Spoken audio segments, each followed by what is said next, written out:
के हर पल का आनंद उठा लो। आज ही से मन की एक नई शांति पालो।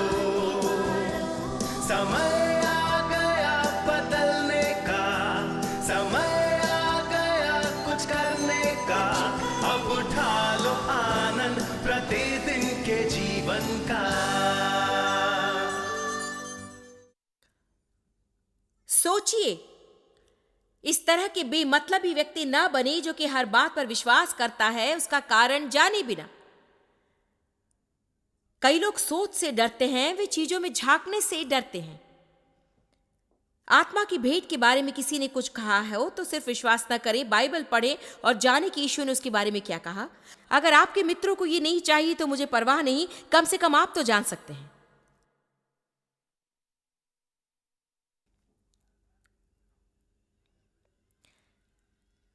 एक बात अच्छी तरह से जान लीजिए कि स्वर्ग में बैप्टिस्ट खंड नहीं होगा, मेथोडिस्ट खंड नहीं होगा, लूथरान खंड नहीं होगा, पेंटेकॉस्टल या कैथोलिक खंड नहीं होगा। हम सभी को एक साथ निभाना होगा, तो बेहतर होगा कि यहीं से अभ्यास शुरू करें। आमीन। यीशु ने कहा कि मेरी प्रार्थना है कि सभी एक हो।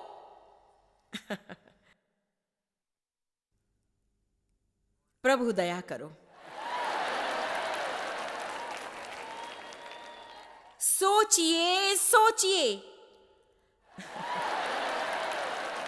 लोग क्या खाते उसके बारे में भी नहीं सोचते। खाने की चीज देखिए और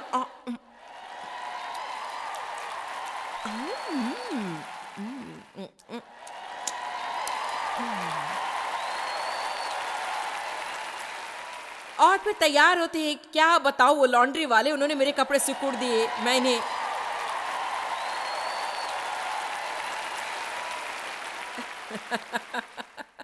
सोचिए। मैं नहीं जानती आज आप क्या करने वाले हैं। मैं नहीं जानती आज आप क्या करेंगे। इसके बारे में क्या सोचते, मैं नहीं जानती आप क्या सोचते हैं।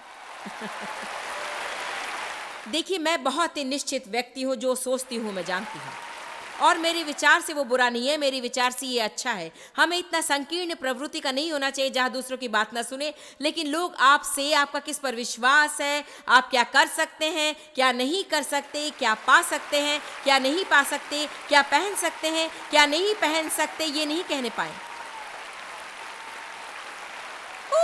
हालेलुया।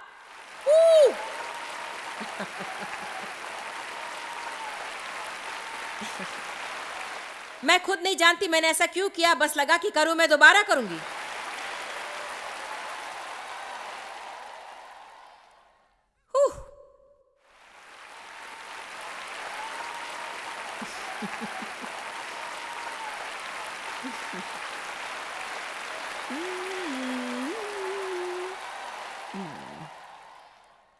हमारे युद्ध के हथियार विषयासक्त नहीं, परंतु परमेश्वर के गढ़ों को तोड़ डालने के माध्यम से, कल्पनाएं, तत्व और तर्क को निकाल फेंकने से शक्तिशाली हैं। गढ़ों में सोचने की जरूरत है, गलत सोच या कोई भी सोच नहीं।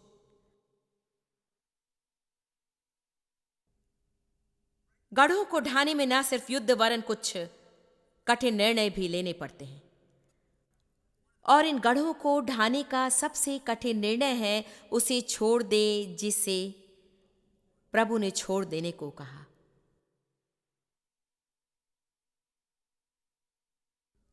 अपनी कमरबंद थोड़ी और कसकर बांध ले।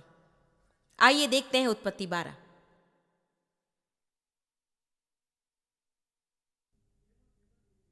हमें अपनी भावनाओं की जकड़ से पीछा छोड़ाना चाहिए। उत्पत्ति 12, 1 से 3 तक।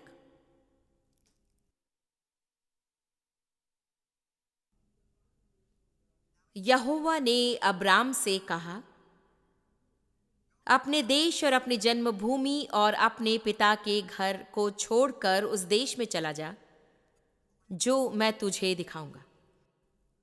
और पद 2 देखिए, और मैं तुझसे एक बड़ी जाति बनाऊंगा और तुझे आशीष दूंगा और तेरा नाम बड़ा करूंगा और तू आशीष का मूल होगा ताकि दूसरों की भलाई करे। और पद 3 देखिए, और जो तुझे आशीर्वाद दे उन्हें मैं आशीष दूंगा और जो तुझे कोसे उसे मैं श्राप दूंगा और भूमंडल के सारे कुल तेरे द्वारा आशीष पाएंगे।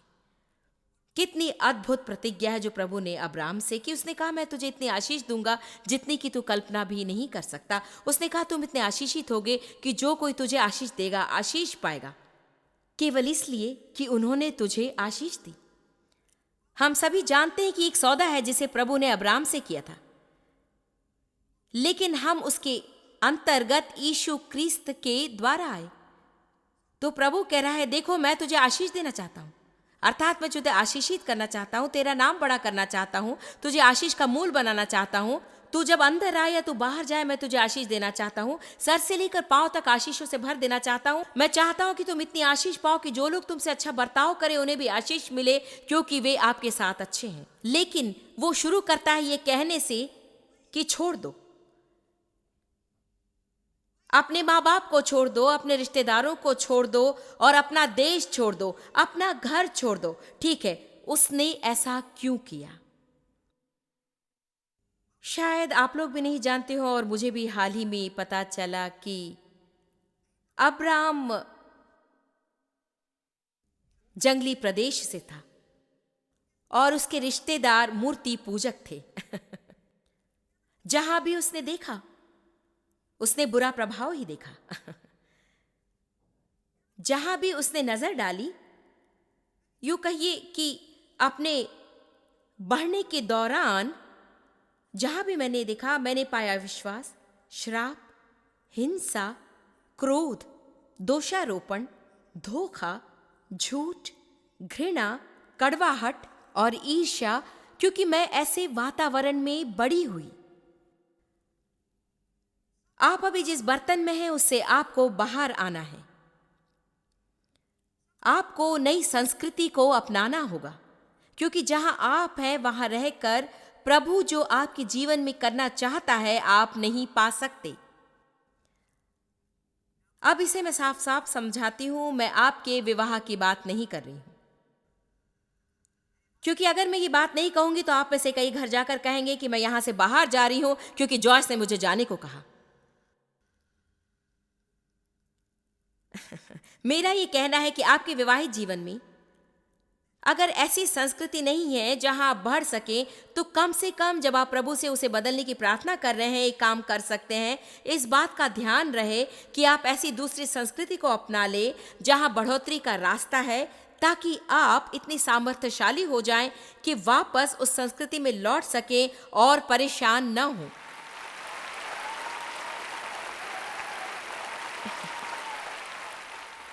शायद आप इतने खुश नहीं, क्योंकि आप में से कई कहना चाहते हैं कि यहां से बाहर।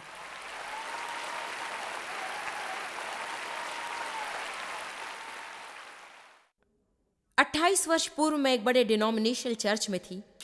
उन्होंने मुझे प्रभु की महिमा द्वारा उद्धार पाने की उत्तम और ठोस नींव डाली। मैं इसके लिए आभारी और धन्यवादित हूं। लेकिन मेरी इतनी सारी समस्याएं थी और उन्हें हल करने की कोई भी कोशिश नहीं कर रहा था। कोई मुझसे मेरी मनोवृत्ति के बारे में नहीं कह रहा था। मेरे अंदर जो चल रहा था उसके बारे में कोई नहीं समझा रहा था। बीती बातों का घाव मेरे अंदर ऐसे भर गया था कि इसके विषय दूसरों से बात करना मुझे नहीं पता था। लेकिन प्रभु ने 1976 में मेरी कार में मुझे स्पर्श किया। मैं पवित्र आत्मा से भर गई और इतनी उत्साहित हो गई, यीशु के प्रति इतनी प्रोत्साहित। और बुजुर्गों ने मुझे और डेव को और भी दूसरे लोगों को जिन्होंने पवित्र आत्मा का बपतिस्मा पाया बुलाया और कहा इस विषय के बारे में तुम्हें चुप और शांत रहना है, नहीं तो तुम लोग यहां नहीं रह सकते हो। जानते मेरी समझ में क्या रहा है? प्रभु को मुझे उस संस्कृति से बाहर निकालना था ताकि मैं वो बन सकूं जो प्रभु चाहता है कि मैं बनूं। आज मैं आपको आपकी कलीसिया छोड़ने को नहीं कह रही, लेकिन अगर आप ऐसी जगह पर हैं जहां आप जाना नहीं चाहते और उसके पूरे होने तक रुक भी नहीं सकते, तो फिर क्या फायदा?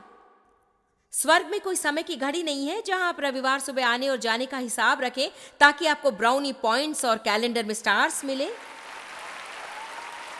प्रभु हृदय का प्रभु है, हमें वहां जाने की इच्छा होनी चाहिए, न कि वहां जाने की प्रतीक्षा करना। जब वो खत्म हो जाए तो हमें दुख होना चाहिए और हमें बढ़ना है, हमें शिक्षित होना है। जहां हम जाते वहां हमें सक्रिय रहना है। और अगर आप ऐसी जगह पर हैं जहां बढ़ोतरी में मदद नहीं मिल रही तो दूसरी जगह चले जाइए।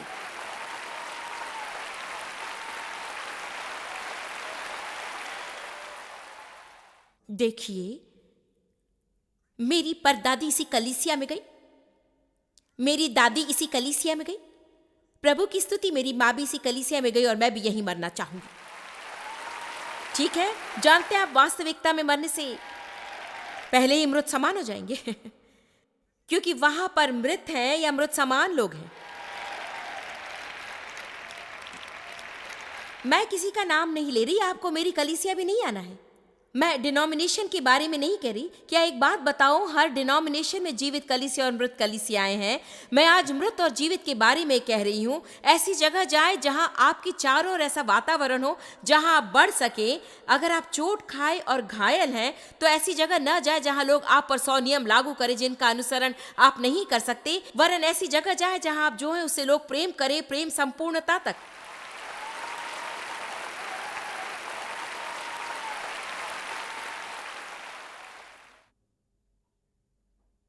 प्रभु ने यह महत्वपूर्ण कथन मुझे दिया, छोड़ दें और आशीष पाए या रुके रहें और बखेड़े में पड़ जाएं। प्रभु अब्राहम के लिए कुछ करना चाहता था। मैंने यहाँ ऐसा कुछ देखा जिसे पहले नहीं देखा था। उसने कहा, जो मैं तुम्हारे जीवन में करना चाहता हूं अगर उसे करूं तो तुम्हारी सोच को नया होना है, अपनी मनोवृत्ति को बदलना होगा। मुझे आपको ऐसी संस्कृति में लाना है जहां आपको नई सोच सोचने की सीख दे सकूं ताकि आप अलग तरह से बोल सकें। क्या आप इसे समझ रहे हैं? अगर आप ऐसे 12 लोगों के साथ खाने पर बैठे हैं जो सिर्फ कुड़कुड़ाते हैं और बड़बड़ाते हैं अपने काम के बारे में, वातावरण और बॉस के बारे में, तो ये मत सोचिए कि आप वहां दिन ब दिन बैठे रहें और वो आप पर हावी ना हो। देखिए, आपको अपना भोजन किसी और के साथ करना होगा। जानते, मैंने शिक्षा देने की कोशिश करूं, ये अच्छी बात है। अगर आप किसी की सेवा कर रहे हैं तो वहीं रहिए। लेकिन जानते, मैंने अपने लिए क्या सीखा है? जब तक मैं अविश्वासियों पर प्रभाव डाल रही हूं तब तक सब ठीक है, लेकिन अगर उनका दुष्प्रभाव मुझ पर पड़ रहा है तो मैं बाहर। आपका प्रभाव उन पर पड़ना चाहिए, न कि उनका आप पर पड़े। जानते हैं मैं क्या सोचती हूं? मैं ये सोचती हूं कि बहुत से मसीही उसे बहाने के रूप में प्रयोग करते, क्योंकि वे जहां है वहीं रहना चाहते हैं और उसे तोड़कर कहीं और जाना नहीं चाहते। इसीलिए वो एक बहाना बनाते हैं कि देखिए, उनकी मुझे सेविकाई करनी है तो ठीक है, कीजिए। आमीन। आप मेरी बात समझ रहे हैं ना? अब्राम को अपना माहौल बदलना था। माहौल जितना हम सोचते उससे अधिक हम पर प्रभाव डालता है। अगर आप स्वार्थी हैं और प्रभु आपको दर्शा रहा है कि आप स्वार्थी, स्वकेंद्रित हैं और बदलाव चाहते हैं, तो उनके पास न रहें जो स्वार्थी और स्वकेंद्रित हैं। अपने जीवन में 3 या 4 ऐसे लोगों को ढूंढिए जो मौलिक देने वाले हैं। अगर आप हताश हैं, किसी हताश मित्र के पास न जाए जहां आप सिर्फ अपनी हताशता के बारे में ही चर्चा करें। जाइए और किसी ऐसे को ढूंढिए जो बहुत ही क्रियाशील हो और हर दिन का आनंद पार्टी समझकर उठाता है। जानते ही, मेरे पास ऐसे मित्र हैं क्योंकि मैं बहुत गहरी हूं, मतलब मैं इतनी गहराई तक डूब सकती हूं अगर मुझे कभी कभार बाहर नहीं निकाला गया तो मेरे पास ऐसे मित्र होने चाहिए जो कह सके कि ठीक है, चलो शॉपिंग चलते हैं। नहीं तो मैं बस कहती कि नहीं, मेरा ऐसा इरादा नहीं है, ऐसी कोई योजना मत बनाइए। तो फिर अभी अभी कुछ योजना बनाकर कहीं चलते हैं। चलिए हेल्थ सेंटर चलते हैं। मैं नहीं जाना चाहती, नहीं चाहती। क्या आप नहीं जानते कि इसलिए प्रभु ने हमें अलग अलग बनाया है? कितनी अजीब होती है दुनिया अगर हर कोई मुझसा होता या फिर आपसा होता। हमें भिन्न भिन्न लोगों की जरूरत है, एक दूसरे की हमें जरूरत है। हम हमारी मूर्खता से जंजाल में फंस सकते हैं और कभी कभी खुशहाल लोगों को भी मेरी जरूरत पड़ती है मुसीबत से उन्हें दूर हटाने में। वे सोचते हैं कि जीवन बादलों पर बहना है और हालेलुया गाना है।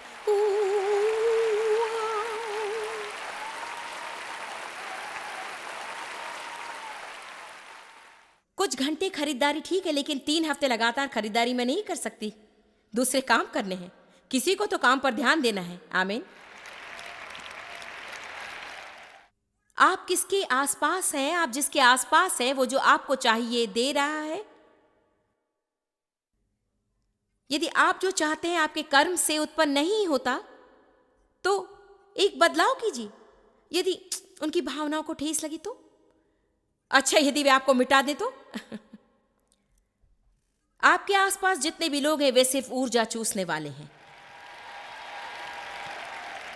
आपके जीवन में कुछ दे नहीं रहे हैं, वरन जीवन से सब कुछ चूस रहे हैं। आपकी खुशी चूस रहे हैं, आपके सामर्थ्य चूस रहे हैं, आपका पैसा चूस रहे हैं, आपका समय चूस रहे हैं, आपकी शक्ति चूस रहे हैं और अपने और आपके लिए कुछ भी नहीं कर रहे हैं। वे सिर्फ चूसने वाले हैं।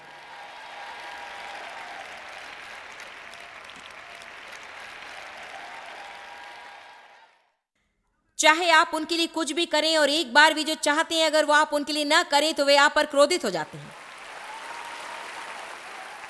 अगर नहीं जानते कि मसीह में आप क्या हैं तो उस कूड़े कचरे को आप पर अधिकार और नियंत्रण करने देंगे।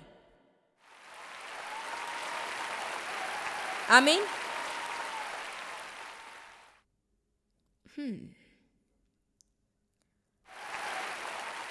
अब्राम को अपना माहौल बदलना पड़ा।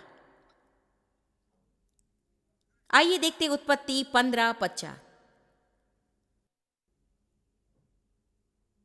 प्रभु फिर से अब्राम से बात करना चाहता है। वो उसे दर्शाना चाहता है कि अब्राम के जीवन में वो क्या करना चाहता है।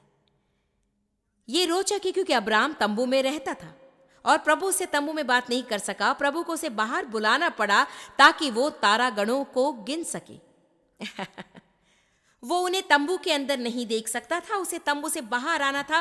प्रभु कह सकता था ना, देखो जैसे कि वहां पर तारेगण है, तंबू के ऊपरी भाग में जो छिद्र उसमें से उन्हें देख सकते हो, देखो इनको। नहीं, उसने कहा तंबू से बाहर आ जाओ, अब ऊपर आकाश की ओर देखो। आपको एक बात बताऊं, आप लोगों को प्रभु को यहां लाना था, दूसरे माहौल में लाना था ताकि वो आपसे बातें कर सके।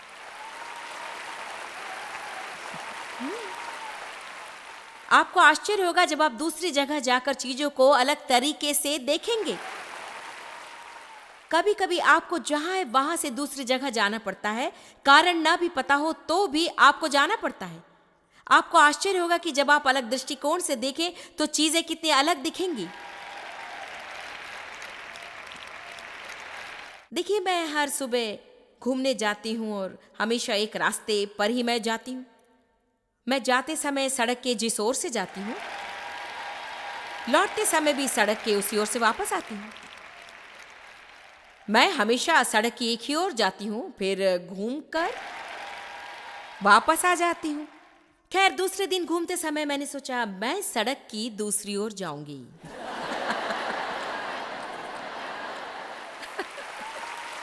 वाह! लेकिन आश्चर्य की बात यह थी, मैं उसी सड़क पर चल रही थी। मैं झूठ नहीं बोल रही हूँ, प्रभु मेरा गवाह है। मैं आज उसी सड़क पर थी जहां हर रोज जाती थी, लेकिन इस ओर की बजाय उस ओर थी। और मैं सोच रही थी, बाप रे, मैंने इसे पहले नहीं देखा। वाह, ये यहां कहां से आया? ओह, तो क्या ये घर हमेशा से यहां पर था? प्रभु ने इसे एक उदाहरण के रूप में दर्शाया जो मैं यहाँ आपको बता रही हूँ। बस एक पृथक दृष्टिकोण, एक अलग वातावरण, चीज को थोड़ा अलग तरह से देखना। इससे आप ऐसी चीजों को देखेंगे जिन्हें पहले आपने कभी नहीं देखा। और आपको एक बात बताऊं, हमें इस बात का घमंड नहीं होना चाहिए कि वहां ऐसा कुछ नहीं जो कि मुझे सीखना है, या वहां ऐसा कुछ नहीं जिसे देखना है जिसे पहले मैंने कभी नहीं देखा।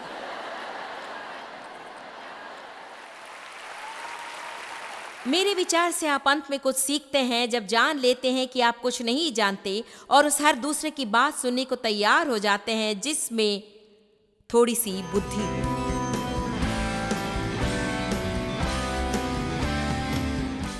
बाइबल कहती है कि जिन्होंने उसे ग्रहण किया उन्हें उसने परमेश्वर के पुत्र बनने की शक्ति दी। क्या आपको आश्वासन चाहिए कि मरने के बाद आप स्वर्ग जाएंगे? क्या आपके पापों को क्षमा मिलनी चाहिए? आपको एक मित्र चाहिए? आपको एक भविष्य चाहिए? संपूर्ण उत्तर इस शब्द में निहित है, ग्रहण। आपको इतना ही करना है कि यीशु मसीह को उद्धारक के रूप में ग्रहण कीजिए, मानिए कि वो आपके लिए मरा, आपके पापों का मूल्य चुकाया, कि आपका ऋण इसने चुका दिया। ये किया जा चुका है और इसके लिए आपको परमेश्वर को मनवाना नहीं पड़ेगा। 2000 साल पहले वो इसे कर चुका है। आपको इतना ही करना है कि आज उद्धार की मुफ्त भेंट को ग्रहण कीजिए। यदि आप ऐसा करना चाहें तो एक विशेष प्रार्थना मैं अभी करूंगी। आप इसे मेरे साथ दोहराएं, ऊंची आवाज में अच्छी तरह कहिए, क्योंकि आप पाबंद हो रहे हैं। आप अपना जीवन एकमात्र उसी को दे रहे हैं जो उसे सही रूप से चला सकता है। प्रभु ने आपको बनाया, आपको रचा, आपको संपूर्ण बनाया और एकमात्र वही आपके जीवन को सही रूप से चला सकता है।